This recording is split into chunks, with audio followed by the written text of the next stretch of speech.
Et les gars, je suis très contente de vous retrouver aujourd'hui et vous aussi, je crois, vu le nombre de fois vous m'avez demandé cette vidéo sur Instagram. Aujourd'hui, vous l'avez vu dans le titre et dans la miniature, on va se parler perte de poids, mais pas que.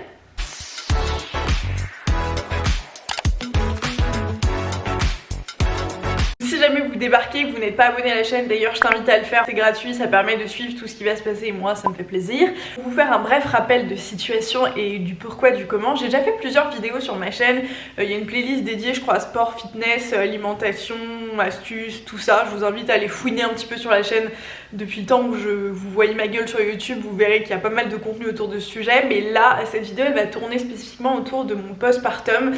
Mais ça va être des conseils qui vont être valables en fait peu importe la raison de votre prise de poids ou de votre envie de perdre du poids ou de vous remettre au sport ou vous mettre tout court au sport, enfin bref, ça va être des conseils qui vont pouvoir s'appliquer à plein de situations. Je vous en ai déjà parlé aussi dans une vidéo où je vous parle de mon rapport au corps, etc. Du fait que j'ai pas mal eu des périodes un peu yo-yo dans ma vie, selon en fait à chaque fois qu'il se passait un truc dans ma vie, d'un point de vue perso, un événement marquant, qu'il soit positif ou négatif, ça se reflète assez directement finalement sur moi, mon alimentation, mon corps, ma prise ou ma perte de poids. Mais voilà, j'ai toujours été un petit peu comme ça, sans être jamais en surpoids ou quoi que ce soit, mais il y avait, je sais que j'ai mon poids de forme. Je sais aussi que j'ai ma forme physique, enfin je sais quand je suis en forme physiquement. Je pense que vous aussi, si vous vous connaissez un petit peu, vous voyez ce moment, tu sais, où genre t'es là, tu montes 2 escaliers, t'es en train de crever, alors que habituellement ça te ressemble pas. Bref, et ben moi je sais à peu près où je me situe là-dessus. Je suis pas la plus grande sportive de l'histoire. Je suis pas non plus le plus grand flanc de l'histoire, donc il y a un entre-deux. J'aime bien être en forme quoi. Au-delà juste d'avoir un corps qui me fait plaisir ou quoi que ce soit, j'aime être en forme physiquement pour pouvoir faire ce que je veux faire sans me sentir épuisée. En gros, avant de tomber enceinte, j'étais en Australie, on était en road trip avec Roman, mon mec.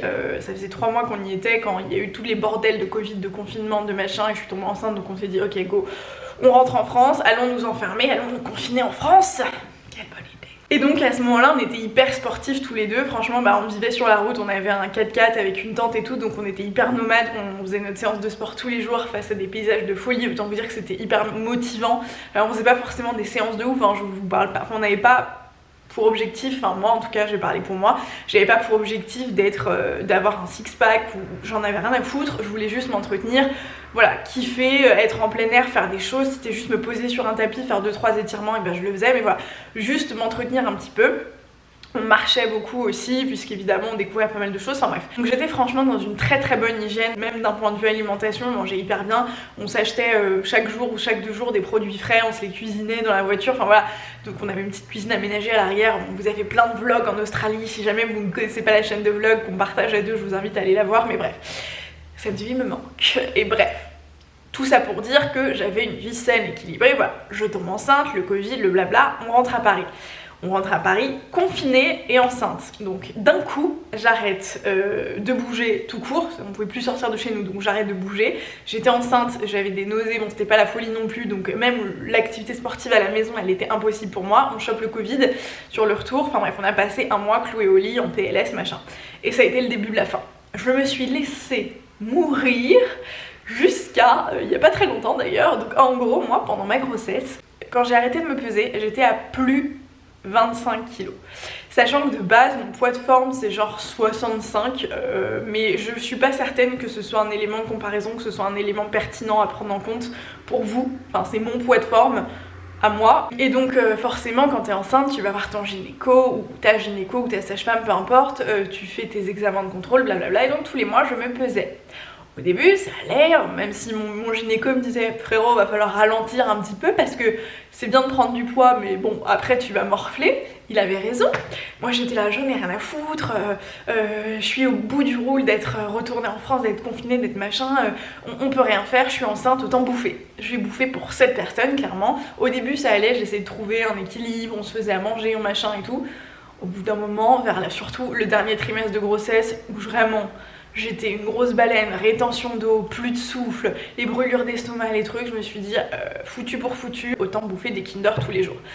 On n'allait même plus faire les courses, je commandais mes courses, donc autant vous dire que quand je voyais passer les Kinder, les brioches avec à la fleur d'oranger, les biscuits en tout genre, les tablettes de chocolat, les bonbons, les tout ça, c'était surtout très sucré. Et ben ça y est, et je mangeais tout. Je mangeais. Si vous avez la rêve de Mélisandre, je suis sa réincarnation, même si j'espère la pauvre qu'elle va toujours bien et qu'elle est toujours là. Mais je suis son double, on va plutôt dire ça comme ça. Bref, je bouffais tout, clairement. Et quand j'ai arrêté de me peser, c'est-à-dire 1 mois et demi avant d'accoucher, je crois, j'étais à plus 25 kilos. Donc ça fait combien? J'étais à plus 25 kilos, donc je pesais plus de 90 kilos. Quoi? Mais what? Ok, donc voilà, j'étais presque à 100 kilos les gars.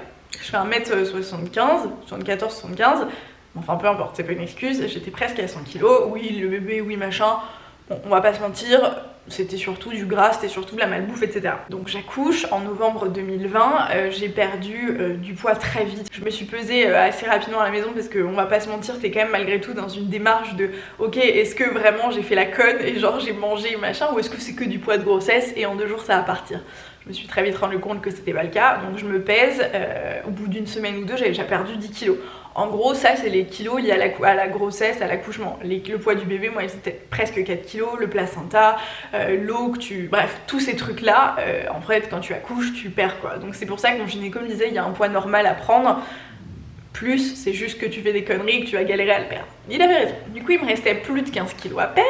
Autant vous dire que sur les premiers mois de vie de mon fils Sandro, la priorité n'était absolument pas à mon corps, j'en avais absolument rien à foutre.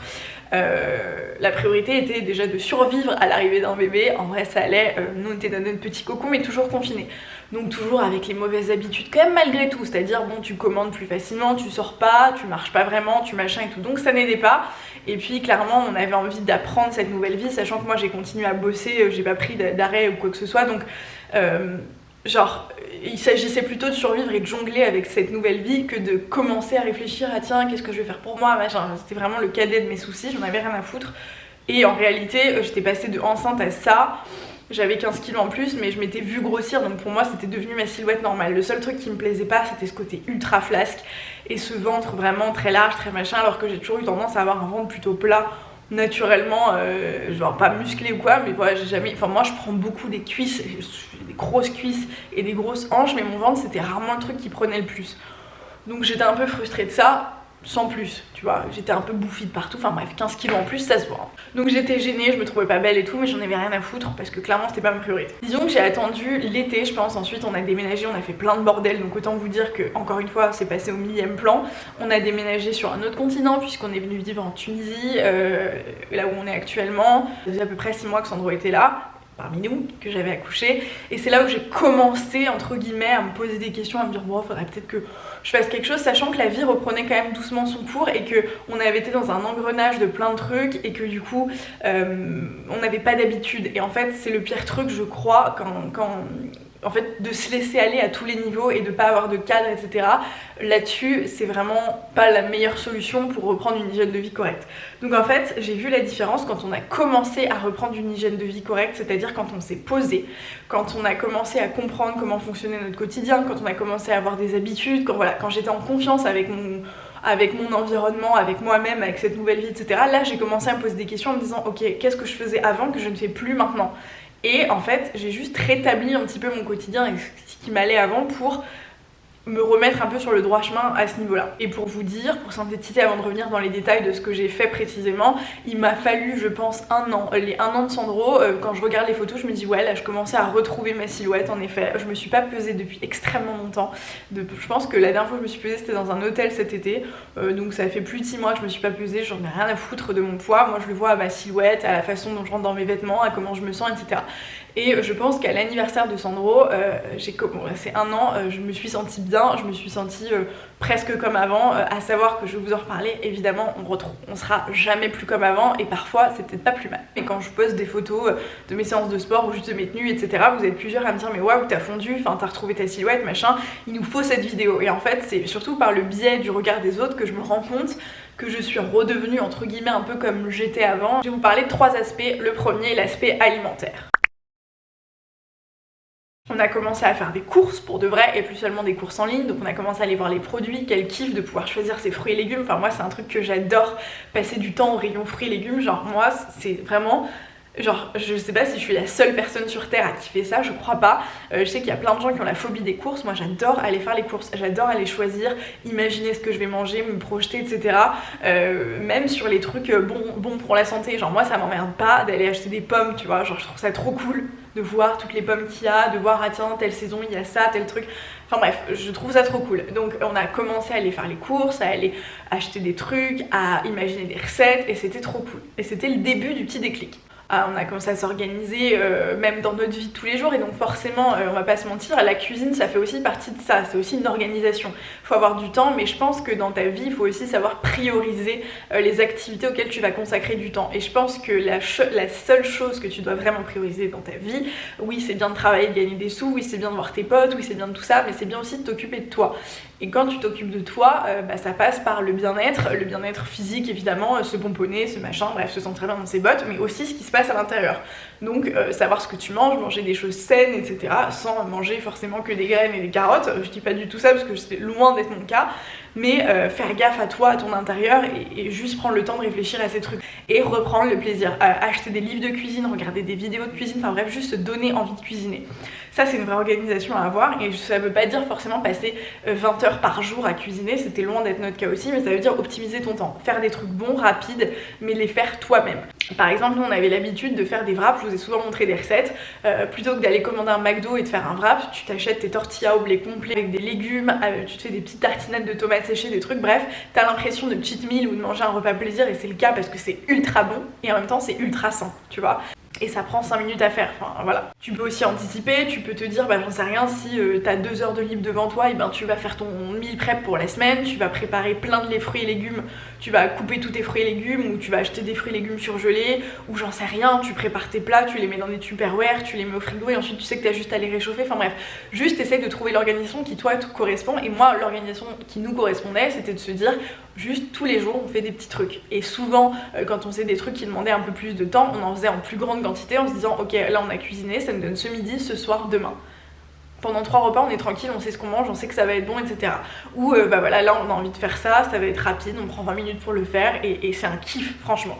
Donc reprendre plaisir et reprendre goût à la cuisine et se donner les moyens de cuisiner. Vous avez plein de trucs qui existent aujourd'hui, les HelloFresh, les Box, tout ça, les Kitok, etc. dont je vous ai aussi parlé.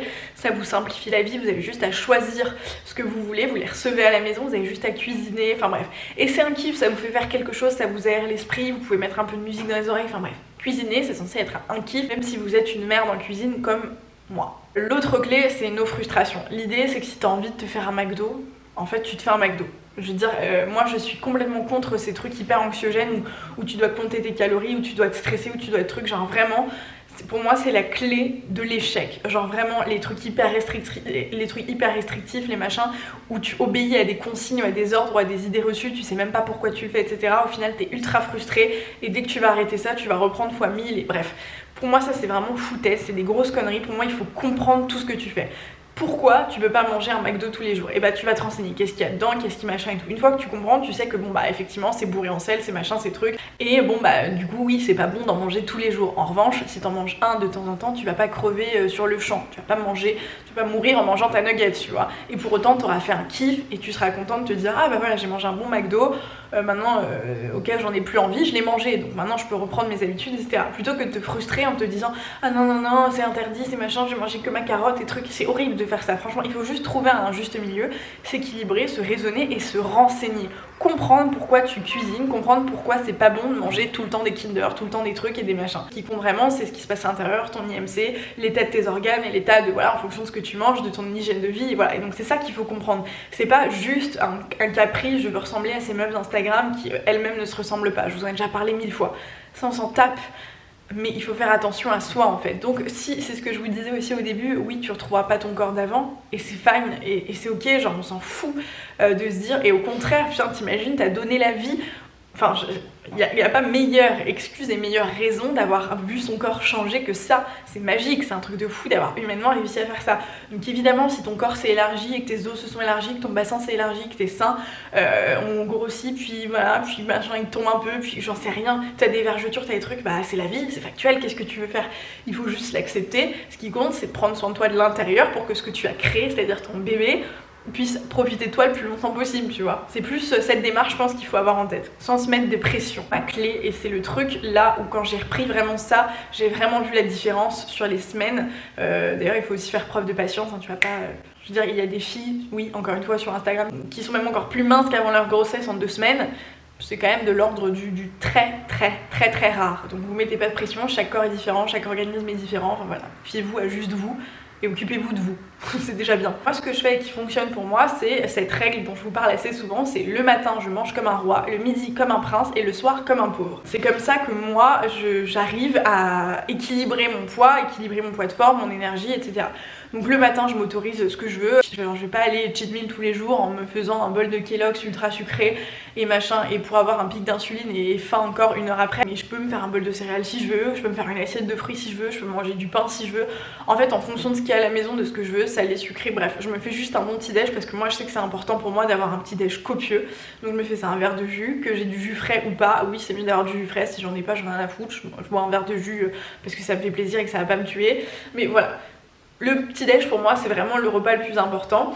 Ensuite les collations franchement avec bébé, avec le rythme de vie qu'on a, c'est un petit peu... ça passe un petit peu à la trappe. J'ai même pas le temps forcément de penser à bouffer entre plusieurs machins, mais si j'ai envie de manger, je vais manger une biscotte, je vais manger un fruit, je vais manger des amandes, je vais manger ce qui traîne en fait. S'il me reste un pain pita, je vais me faire un sandwich avec de l'huile d'olive et des tomates, enfin bref, selon ma faim et selon ce que je veux, j'adapte. Le midi je mange comme un prince ou une princesse du coup en l'occurrence. Ça veut dire que je mange ce que je veux.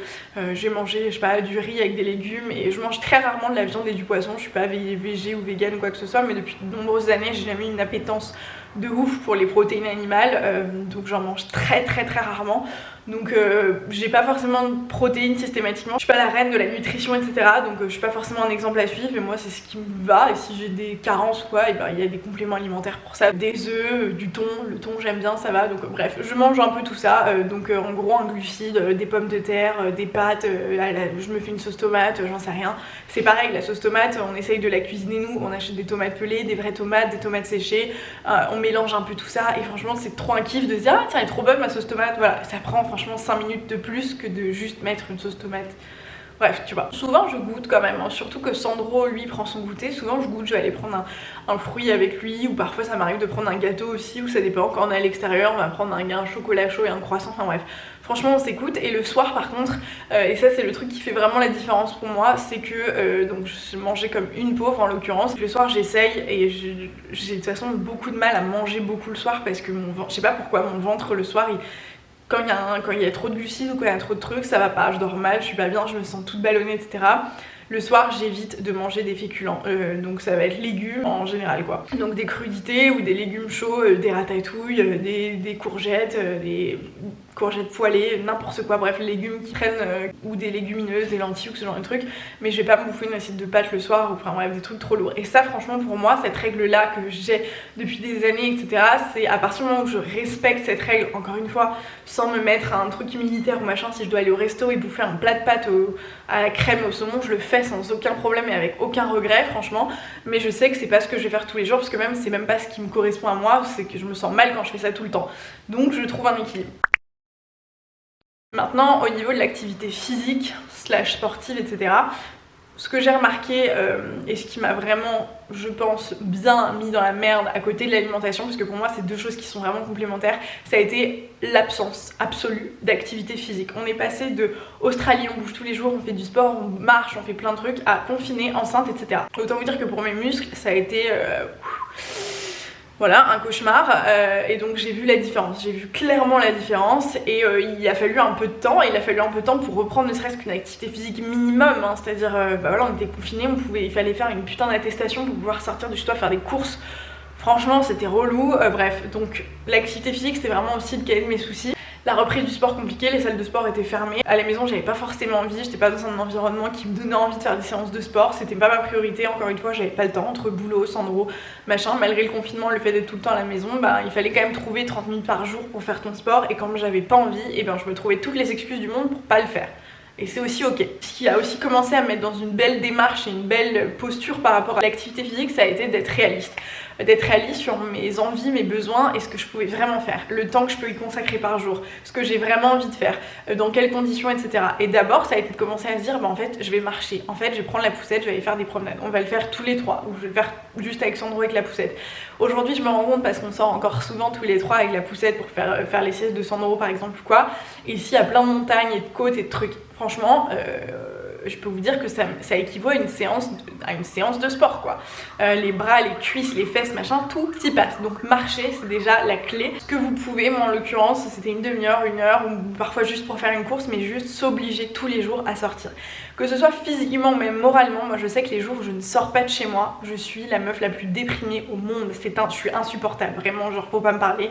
J'ai envie de tout envoyer bouler, je remets toute ma vie en question juste parce que j'ai pas pris l'air, que je suis pas allée me dépenser un minimum et que j'ai plus d'énergie parce que j'en ai pas assez dépensé, tu vois, ce moment-là. Et donc pour ça, il faut se forcer, il faut s'obliger à sortir seule, avec des copines, avec ton mec, avec ton bébé, si t'en as, enfin bref, avec les enfants.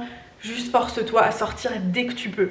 Même si tu peux, j'en sais rien, si t'as des appels à passer, machin, plutôt que d'être assise en face de ton bureau, on s'en fout, tu mets tes écouteurs, tu passes tes appels dehors. Si tu veux regarder une série, plutôt que d'être affalée à regarder ta série sur ton lit, c'est la même chose, tu mets tes écouteurs et tu te balades avec, enfin, tu trouves des alternatives. Tu te bouges, tu le fais, t'as pas d'excuses. Et ça, c'est déjà la clé. Te forcer à faire un minimum. Parce que moins tu fais, moins t'as envie de faire. Et c'est vraiment un cercle vicieux, mais c'est factuel. Et quand plus tu recommences à marcher, à faire des trucs, machin, plus t'as d'énergie, plus t'as de motivation, et plus tu sais que t'es capable aussi, tu vois. Donc moi, ça a été d'abord commencer à me forcer à ça. Et ensuite, franchement, le sport, ça a été que très récemment. Comme je vous ai dit, même pour l'alimentation, ça a été être installé, savoir comprendre mon environnement, savoir le temps que je pouvais accorder, comment on s'organise par rapport à Sandro, au travail, au truc. Sandro est gardé avec nous, donc on n'a même pas du tout de temps libre. Donc ce qu'on fait, c'est qu'en fait on va à la salle de sport tous les trois et on se relaie. Roman va faire sa séance pendant que moi je prends un goûter avec Sandro, et ensuite Roman revient, il va se balader avec Sandro pendant que moi je fais ma séance. Bah, ça nous fait sortir tous les trois et ça nous permet de trouver un juste milieu. Quand on a la chance d'avoir nos mères à la maison, et voilà, et bah on va tous les deux à la salle de sport, on se prend 45 minutes, 1 heure, on se fait une séance à deux. Moi j'adore faire du sport avec Roman, c'est le mec le plus motivant au monde et surtout bah, c'est mon mec. Donc forcément j'ai confiance et il a des conseils de ouf et machin. D'ailleurs j'arrête pas de le tanner pour en faire part au monde entier. Et je pense que j'ai réussi à le convaincre. Il est au quotidien d'une aide monstrueuse là-dessus, sur la remise en forme pour moi, à tous les niveaux, hein, sur l'alimentation, le sport ou le mindset, vraiment à tous les niveaux. Il est d'une aide monstrueuse, bref. Donc voilà, donc moi c'est comme ça que je procède et ça a été que très récemment, et Sandro va avoir bientôt 1 an et demi. Donc vraiment nos pressions, il faut le temps qu'il faut. Et si vous n'êtes pas, moi je sais que de base, même avant Sandro, c'est des choses que je faisais, j'allais à la salle de sport avec Roman, enfin on avait cette organisation là, donc genre c'est pas révolutionnaire pour moi, mais je pense que j'aurais été incapable de me mettre au sport en me disant tiens j'ai 15 kilos de grossesse à perdre, faut que j'aille au sport, mais ça m'aurait fait chier. Donc c'est peut-être pas l'alternative la plus intéressante pour vous. Moi là ce que je vais commencer à faire, c'est m'inscrire à une activité, un cours de danse, un cours de pilates, je sais pas, je vais tester plusieurs trucs, je vais voir ce qui me plaît, et je sais qu'au moins 1 fois par semaine ou 2, ça me force à aller faire ce truc, ça m'entretient, ça aussi permet de faire des rencontres, de changer d'air, de plein de trucs. Mais voilà, c'est déjà plus réaliste de se dire ça que de se dire je vais aller toute seule faire du sport ou machin, alors que de base je le fais pas, que ça me fait chier, que j'ai aucune motivation, que c'est emmerdant potentiellement d'aller à la salle de sport faire juste des exercices de fitness et machin. Non, si c'est pas ton truc, te force pas, trouve des alternatives, marche, va courir dehors toi, prends ton tapis à la maison si tu sais que t'aimes bien faire de la fitness mais que t'arrives pas à le faire à la salle pour x ou y raison. Tu t'achètes un minimum de matériel et tu peux faire des merveilles avec des vidéos YouTube. La meuf va se lancer des fleurs, mais j'ai fait quelques vidéos si jamais avant tout ça sur mes exercices, sur mes séances que je faisais. Voilà, si ça peut vous aider, n'hésitez pas à aller checker. Je vais en refaire, promis, parce que ça aussi vous m'en demandez. Là du coup ça y est, je me suis remis en forme, je me sens capable et je me sens alignée avec moi-même de vous en faire, ça n'aurait pas eu de sens avant, mais voilà, donc je vais vous en refaire aussi pour vous proposer ce contenu gratuit, que vous puissiez le faire à la maison pour différents niveaux, pour différents objectifs. C'est pareil, c'est pas forcément dans une optique juste de se dire je veux que mon corps soit mieux, je veux avoir les fesses galbées, des abdos, des trucs. Si c'est pas votre morphologie, franchement vous allez pouvoir vous tuer au sport potentiellement, vous n'arriverez jamais au résultat que vous avez en tête ou au résultat que vous aviez avant la grossesse. Moi je le vois, mon corps a changé, par exemple mes hanches qui étaient déjà imposantes se sont élargies, mes fesses elles se sont affaissées, j'ai pris beaucoup de poids donc la peau qui s'est distendue, j'ai arrêté de faire du sport donc j'ai conscience que mon muscle est complètement crevé, je sais comment elles étaient avant, moi j'avais pas non plus les fesses que tu vois sur Insta et de toute façon encore une fois même sur Insta 90% du temps c'est des fausses Soit les meufs retouchent leurs photos, soit c'est de la chirurgie, soit c'est vraiment des meufs qui se tuent à la salle 5 heures par jour, tu vois. Donc c'est pas réaliste. Mais voilà, je sais qu'en tout cas je peux faire mieux que ce que j'ai aujourd'hui, que je me sentais mieux avec ça. Donc je vais tendre à ça et je vais faire en fonction. Mais globalement je pense qu'il faut pas se mettre la pression, il faut trouver des alternatives réalistes parce que ce qui compte c'est l'endurance là-dessus. C'est de faire ça dans la durée, c'est de s'y tenir et vraiment de le faire pour de vrai. Ce qui compte aussi c'est ton hygiène de vie et ce qui se passe à l'intérieur. Et donc s'entretenir c'est important, s'entretenir pour être en bonne santé, pour pouvoir ne pas avoir de problème de souffle, pour pouvoir aider ton cœur à mieux travailler, ou voilà, ben c'est encore mieux, tu vois. Donc être un petit peu dans cette démarche, et c'est un peu je pense aussi la clé quand tu commences à comprendre ça, que tu arrêtes de te mettre des pressions inutiles, tu trouves en général les bonnes solutions. Un dernier point pour moi qui est primordial et je pense que vous l'aurez compris, c'est le côté mindset. Oui, une grossesse ça chamboule, oui, une prise de poids de façon générale ça chamboule, tout comme une perte de poids peut chambouler. C'est souvent lié à des raisons factuelles ou à des maladies ou à des drames ou à des réussites ou à peu importe, mais c'est souvent lié à des aspects personnels et en fait tout tourne je pense autour de ce qui se passe dans votre esprit et dans votre tête. Et c'est ce que je vous dis quand je vous dis de vous renseigner sur ce que vous mangez, de comprendre pourquoi c'est important de faire du sport. C'est parce qu'en fait il faut que votre cerveau saisisse les informations, il faut pas le convaincre d'un truc, il faut que vous compreniez et que vraiment vous ayez conscience de ce pourquoi vous faites ça. Et une fois que vous avez conscience de ça, vous arrêtez de vous mettre des pressions inutiles, vous arrêtez de vous donner des objectifs irréalistes et d'avoir une image de vous qui est faussée. Il faut savoir pourquoi vous voulez le faire, il faut savoir ce que vous voulez faire. Il faut se mettre un cadre qui est réel, qui est réaliste et qui correspond à votre réalité, qui est saine et surtout il faut évidemment avoir une démarche qui est saine. Vous avez pris 30 kilos pendant votre grossesse, c'est pas en mangeant pas pendant un mois après votre accouchement que ça va aider quoi que ce soit. Vous n'aurez plus d'énergie, vous serez KO pour vous occuper de votre bébé qui vient de naître et c'est une rencontre, c'est le moment où tu dois être le plus présent, etc. Enfin bref, juste ayez une démarche saine d'esprit quoi. En gros, avoir conscience de sa réalité, prendre des décisions en fonction qui sont propres à vous et qui correspondent à votre réalité à vous, c'est primordial. Et puis je pense qu'il y a un truc qui est factuel, c'est qu'aussi toutes ces fluctuations de poids, qu'elles soient positives ou négatives, peu importe les raisons pour lesquelles elles vont arriver dans vos vies, elles vont avoir un impact qui est factuel, qui est palpable et qui est physique. Vous allez avoir des variations sur l'élasticité de votre peau, vous allez avoir peut-être des traces, les vergetures, les trucs, des hanches plus larges, une poitrine, enfin bref, tout ça, il faut l'accepter. Même si on fait tous les efforts du monde, il y a des choses sur lesquelles on ne peut pas agir. Et il y a des choses qui sont montrées du doigt par notre société à tort. Et je pense qu'il faut se concentrer sur nous, notre vision de nous-mêmes, avant de se poser la question de ce que les autres pensent de nous. Parce que croyez-moi qu'une fois que toi tu es convaincu de ta valeur, les autres pourront te dire ce qu'ils veulent et déjà personne n'osera te dire quoi que ce soit, mais les autres pourront te dire ce qu'ils veulent, t'en auras rien à foutre. On a tous fait de belles choses, on a tous connu des épreuves difficiles, on a tous voilà, et notre corps c'est juste un peu la vitrine de tout ce qui se passe. Il faut l'accepter, parfois c'est dur, parfois c'est tellement dur que c'est impossible à accepter, donc parfois il faut penser à d'autres cours, la chirurgie, ce genre de trucs, et c'est ok aussi de passer par là et de se dire bah non ça me convient pas et j'ai vraiment pas envie parce que ma vision de moi-même elle sera toujours obstruée et elle sera jamais positive avec ce truc. Et bah si t'as les moyens, que la possibilité existe etc et que tu veux le faire, fais-le. Je vais terminer sur quelques petites astuces, quelques petits tips comme ça à garder en tête. Il y a un truc que j'ai fait en plus qui m'a bien aidé, que j'ai fait courant octobre-novembre et c'est là où j'ai vraiment commencé à moi installer un petit peu cette nouvelle routine et ces conseils qui fonctionnent avec moi. Et en parallèle j'ai commencé à faire une cure de drainage lymphatique, c'est un type de massage qui vient aider pas mal pour la rétention d'eau etc. Moi je sais que j'avais été très gonflée suite à ma grossesse et voilà, même après mon accouchement et ça m'a énormément aidé vraiment à dégonfler et donc physiquement avoir un aspect qui ressemblait davantage à la silhouette qui me plaisait. Donc voilà, si jamais vous voulez essayer, si vous avez le même genre de problème, pensez à ce genre de choses, ne serait-ce et puis ne serait-ce aussi que pour prendre soin de vous, pour prendre un peu de temps pour vous. Les massages ça met dans de bonnes conditions, ça permet de se recentrer sur son corps, d'avoir des sensations. Il y a plein de types de massages qui existent pour différentes problématiques et ça peut aussi vous aider soit à vous recentrer sur votre corps et à reprendre possession de lui-même, soit à pallier à des problèmes comme moi là de rétention d'eau.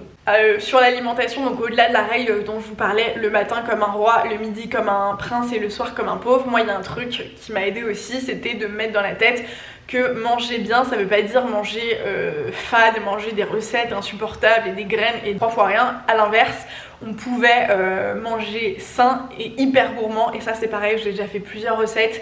Il a juste fallu que je me rappelle de ça et que je me dise qu'après avoir mangé presque un an que de la merde, que c'était pas ce qu'il y avait de meilleur et que je pouvais moi aussi, avec mes petites mains et avec celles de Romaine, faire des trucs qui nous faisaient kiffer d'un point de vue gustatif sans que ce soit un McDo quoi. C'était mon partage d'expérience, je pense que cette vidéo a été un petit peu longue mais vous me l'avez tellement réclamé, j'essaie d'être la plus exhaustive possible sur ce qui s'est passé. Toujours est-il, et je me répète, mais je me suis pas mis de pression, j'ai pas de recette miracle, j'ai pas de recette parfaite, il y a rien de toute façon de miraculeux, vraiment, à part la chirurgie esthétique, et encore c'est pas miraculeux parce que ça peut avoir beaucoup de conséquences, ça a un impact, ça a un coût, enfin voilà. Donc c'est aussi pas des décisions à prendre à la légère, mais quoi qu'il en soit, c'est du travail sur le long terme, et il faut le faire pour les bonnes raisons, en ayant conscience de ce qui est important et ce qui ne l'est pas. J'espère que cette vidéo vous aura aidé vraiment du fond du cœur vu le nombre de demandes que j'ai eues. Donc je pense qu'on est beaucoup à avoir été dans cette problématique et vous êtes beaucoup à avoir, enfin j'ai l'impression que vous êtes beaucoup à être un peu perturbés par ce sujet. Donc j'espère que ça vous aidera, que ça vous rassurera, que ça vous donnera des pistes. Et si c'est le cas, n'hésitez pas à me le dire dans les commentaires. Si vous avez des retours d'expérience, des conseils aussi à partager au plus grand nombre, faites-le dans les commentaires, ça fera plaisir à tout le monde. Et moi aussi ça me fait toujours plaisir de vous lire. Si cette vidéo vous a plu, mettez un like, abonnez-vous à la chaîne, retrouvez-moi sur Instagram où je vous partage aussi au quotidien mon quotidien. Je vous laisse, je vous fais plein de bisous et je vous retrouve dans une prochaine vidéo. Ciao!